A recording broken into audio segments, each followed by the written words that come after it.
And now, a tale well calculated to keep you in suspense. In a moment, Act One of Golden Years, starring Peter Fernandez and Rosemary Rice, and written especially for Suspense by William N. Robeson. This portion brought to you by the makers of Parliament cigarettes. Listen, more and more people are smoking to this tune every day. Parliament gives you extra margin. Parliament gives you extra margin. The filter's recessed and made to stay a neat, clean, quarter-inch away. Parliament gives you extra margin. Parliament gives you extra margin. You're smoking neat, you're smoking clean with Parliament today.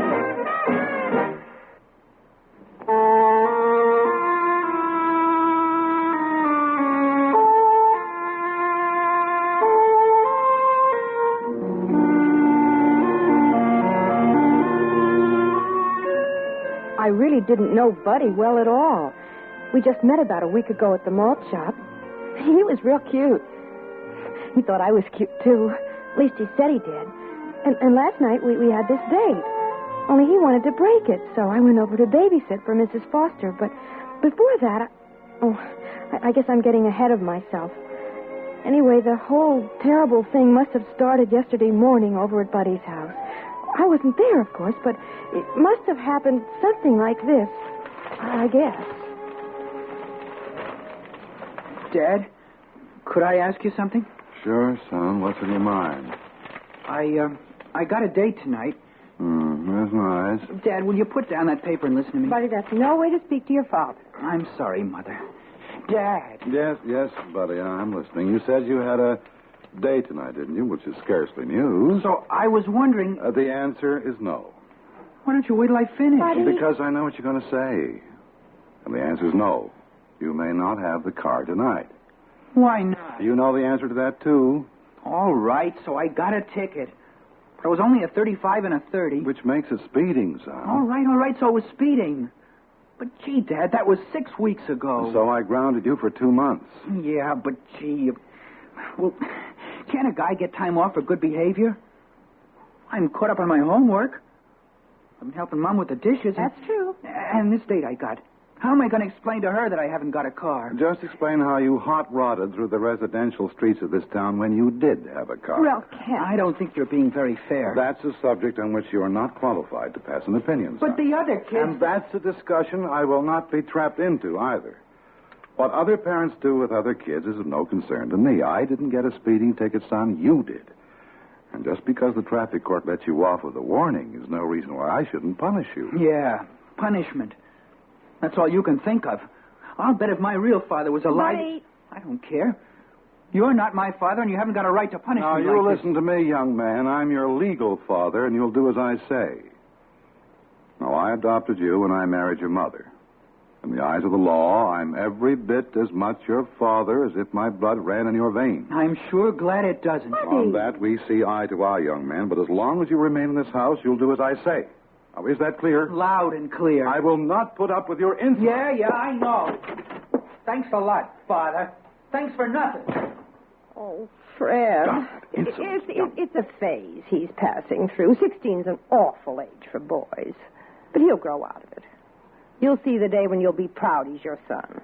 I sometimes wonder if I'll live that long.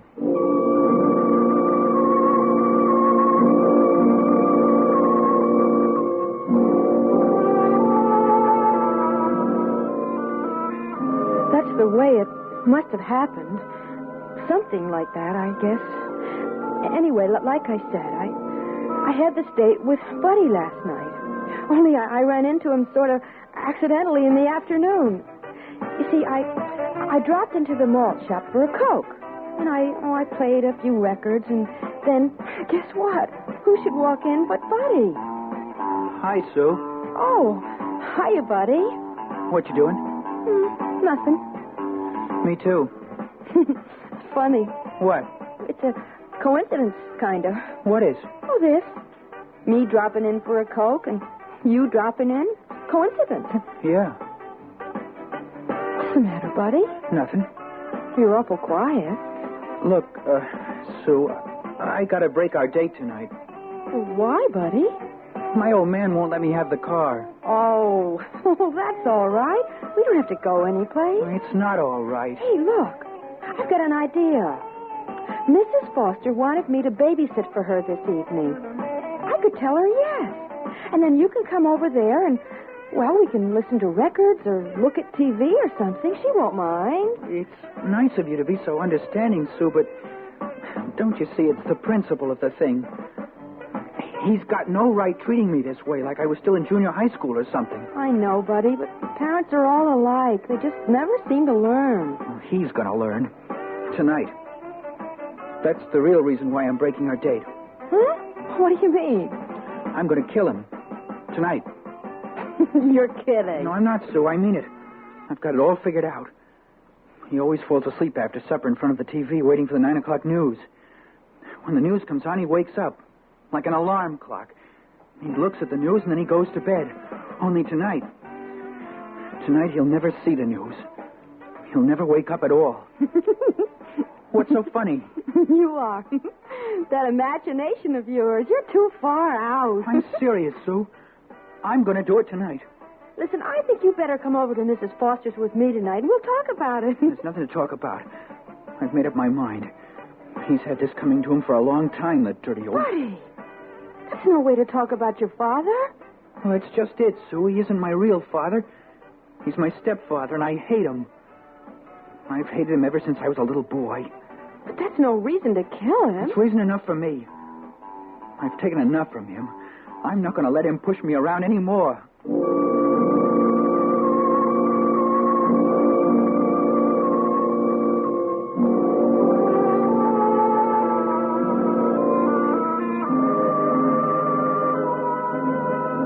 Crazy kid. Talking that way? Crazy. I didn't really take him seriously then. It wasn't until later when... Oh, but I'm getting ahead of myself again. He left saying maybe he'd call me at Mrs. Foster's later. He didn't tell me where he was going when he left the malt shop, but later I found out... Oh, hello there, buddy. Hello, Mr. Schmidt. Well, you come 1 minute later, won't you be out of luck? I was just closing. I'm glad I made it. Well, what will it be? I need a box of ammo for my .22. So, are you going hunting? Yeah, I'm going hunting. You have a note from your father? For what? You did not know? The last time I sold you bullets, your father raised Cain with me. Said not to sell you any more without his permission. He did? So, you didn't know anything about it? Well, he never said a word to me. Well, I'm sorry about it, but you'll have to get his permission first. Yeah, get his permission. Always get his permission. Will there be anything else before I close up? No, I guess not, Mr. Schmidt. You get that note from your father, and I'll be glad to oblige. Sure, Mr. Schmidt. Hey, wait a minute. This'll do the trick. What? This hunting knife. Yeah, more quiet than a bullet. What are you talking about, Buddy? Nothing, Mr. Schmidt. I'll take this knife. Put it on my dad's bill, will you, please? Yeah, sure. Buddy, I'm sorry about the bullets. No sweat, Mr. Schmidt.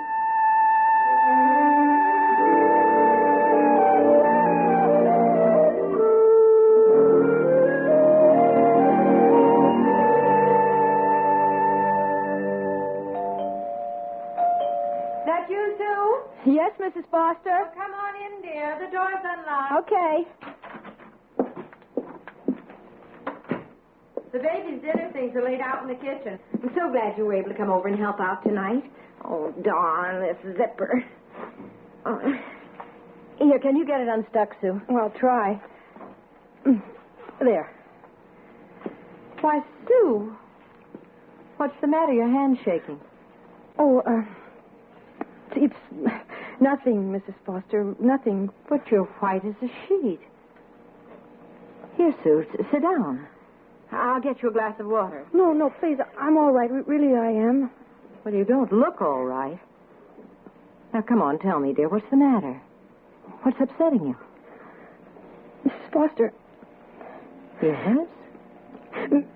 Mrs. Foster, do you think a boy would kill his father just because he wouldn't let him borrow the family car? Sue, what are you talking about?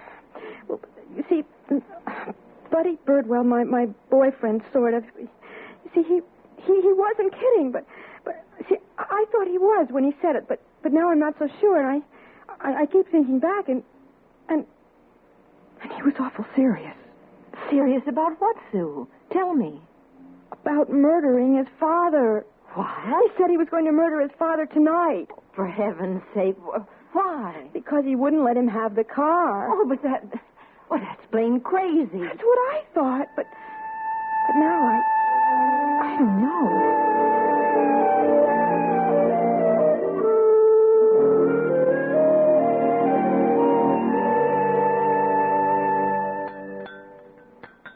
Buddy, you've hardly touched your supper. I'm not hungry, Mom. Well, maybe he's in love. Ha! Big joke. Oh, now look. Well, didn't I hear you say you had another date tonight, son? How can you have a date without a car? Oh, well, now, you could walk. Walking went out with the horse and buggy. Oh. Along with courtesy and politeness to your elders? Look, let's just change the subject, Yes, huh? let's do Don't that. you always. What's the big idea of telling Mr. Schmidt not to sell me any ammunition for my Now, 22? look, son, look, you shoot that gun the same way as you drive the car. You'll end up killing somebody with one or the other unless you stop. How right you are, Daddy-O.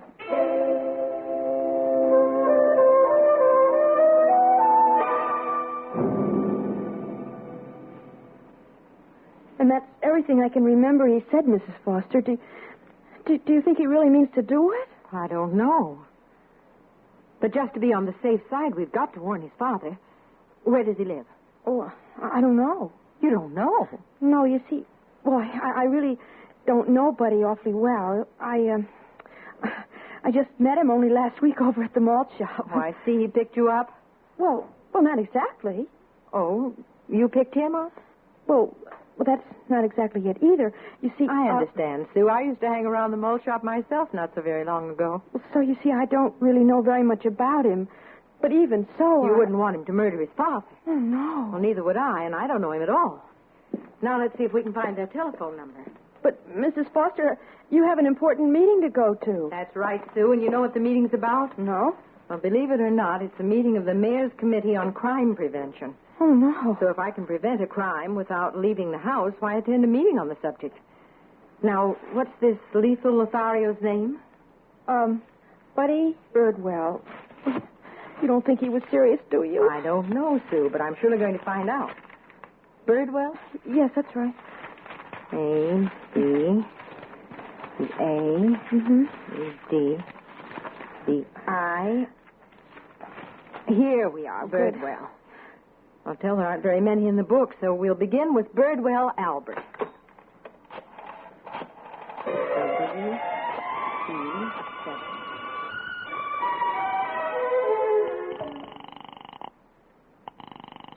Well, no answer on that one. Now, that's the last Birdwell in the book. Either it's a busy signal or a disconnect, or if they do answer, they never heard of your little friend Buddy.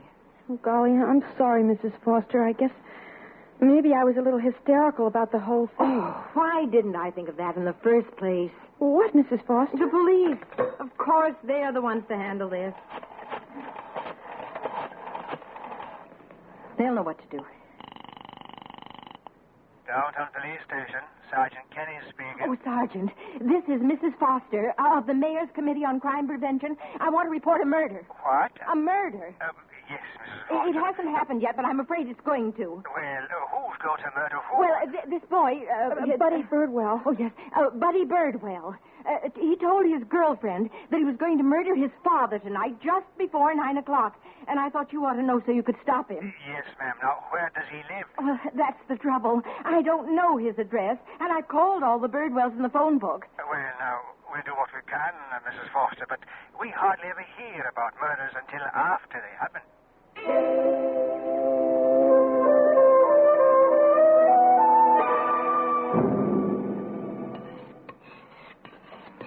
Mother, Yes, Buddy. why did you marry Dad? Because I loved him.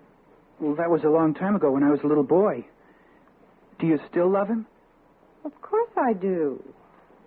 Would you care if anything happened to him?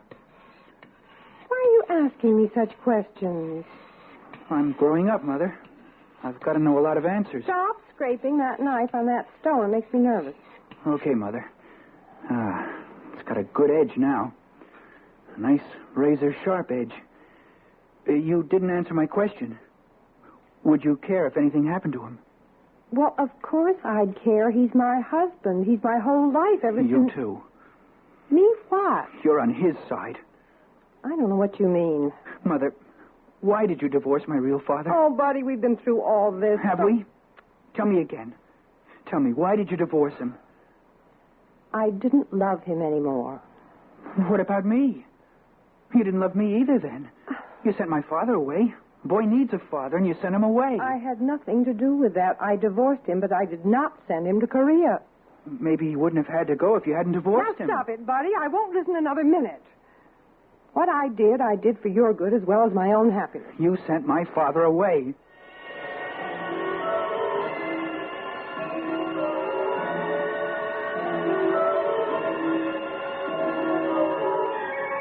You've got to remember, Sue. We haven't much time left. It's nearly 9 o'clock.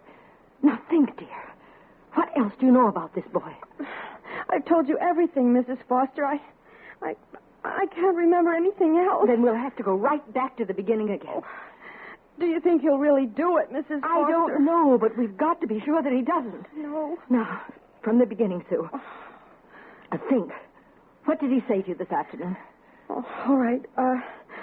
Well, let's see. He said he had to break our date because his father wouldn't let him have the car. And then I said... Now, never mind what you said. Just remember what he said. But remember everything. I'll try. Then he said he was going to kill him while he was asleep in front of the TV. He said he'd had it coming for a long time. And then he started to say things about his father. And I said he shouldn't talk that way about his father. And he said he wasn't his real father. He was his stepfather. And that's why he hated him so much. Oh. And then... Oh, well, that explains it. What? Why, none of the Birdwells in the phone book ever heard of Buddy. Why? Because Buddy's name may be Birdwell, but apparently it isn't his stepfather's name. Oh, yes, of course. All we've got to do now is find out the name of Buddy's stepfather. Only, how do we do that? I don't know. Well, think, did he ever talk about his father, like where he works? No, not that I remember. Or any organizations he belongs to? No. Luncheon clubs? Country clubs?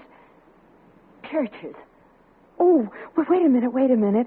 He did say something about church once. Oh? Oh, I was kidding him about the way his voice squeaks sometimes.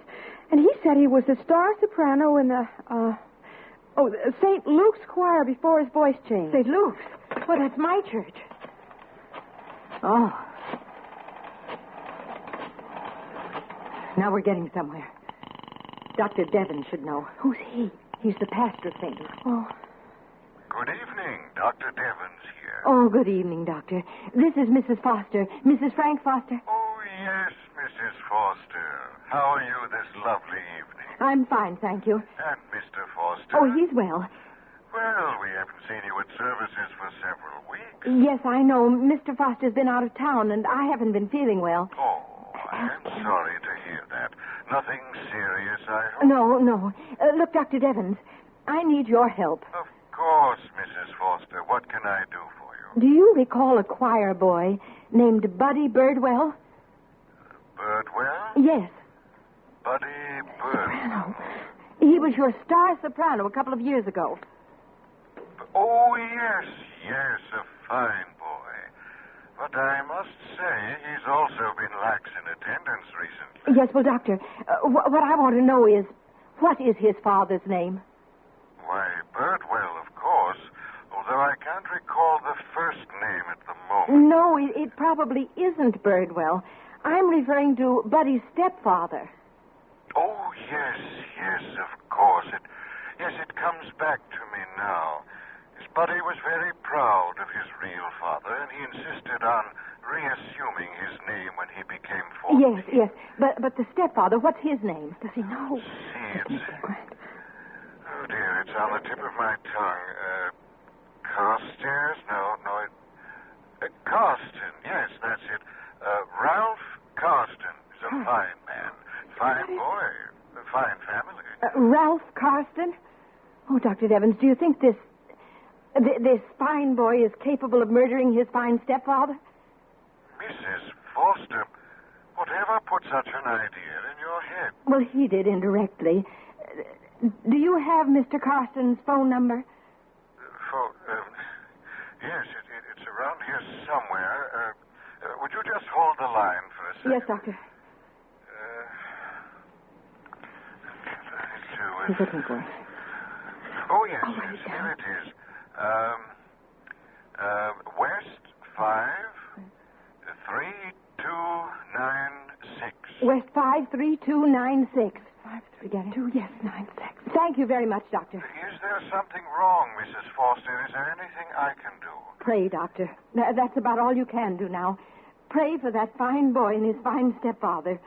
Pray hard. But, Mrs. Foster, W-E-532.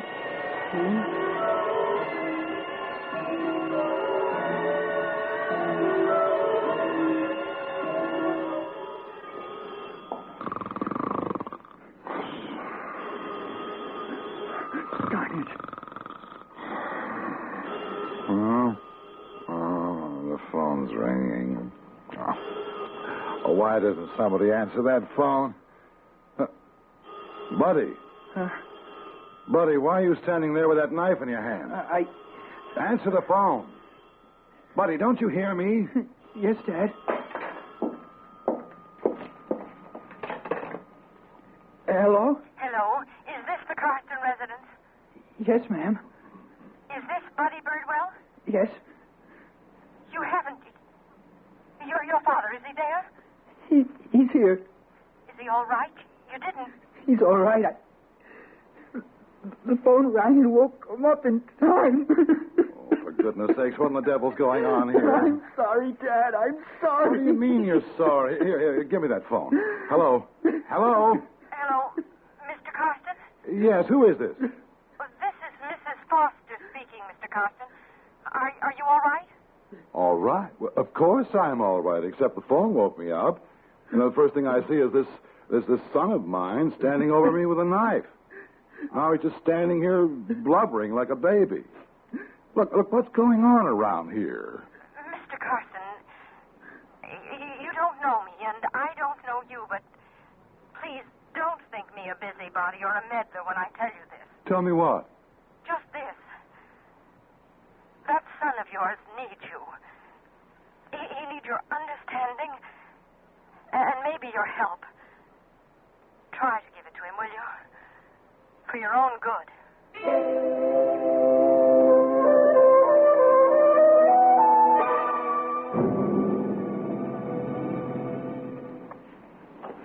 Suspense. You have been listening to Golden Years, starring Peter Fernandez and Rosemary Rice, and written especially for Suspense by William N. Robeson. In a moment, a word about next week's story of Suspense.